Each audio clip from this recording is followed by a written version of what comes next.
Students perspective చూసినట్లయితే ఇదివరకు Google search engines వాడేవాళ్ళు, అదర్ సెర్చ్ ఇంజిన్స్ వాడేవాళ్ళు.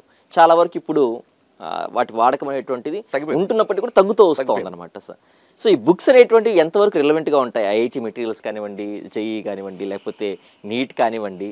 సో అంటే I mean to say the proportionate between this artificial intelligence and the competitive examinations books, ఈ correlation అనేటువంటిది ఏ విధంగా చూస్తారు sir? In what way it will help the students?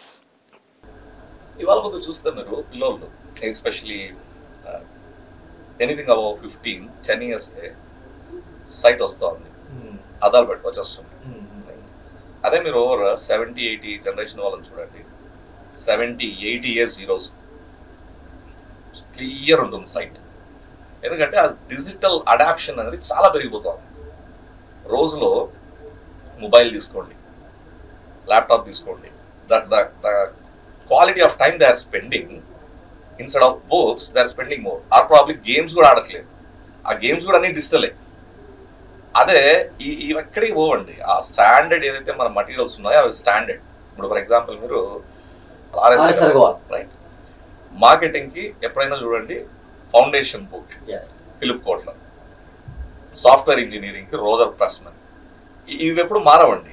ఆ base content అది foundation నాలెడ్జే, కాకపోతే బుక్లో ఉండి పీడిఎఫ్లోకి వచ్చేసినాయి. ఆ పీడిఎఫ్ని మీరు బుక్ తీసుకొని చదివేంత కంఫర్ట్గా స్క్రీన్ మీద కానీ మొబైల్ కానీ చదవలేదు. సో వన్ ఆఫ్ ద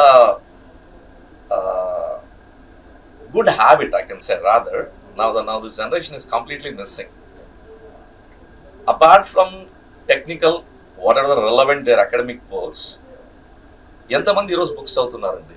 ఈ జనరేషన్ తీసుకోండి, ఆటోబయోగ్రఫీస్ కావచ్చు, ఇన్స్పిరేషన్ స్టోరీస్ కావచ్చు. ఆ హ్యాబిట్ అనేది రాను తగ్గిపోతుందండి.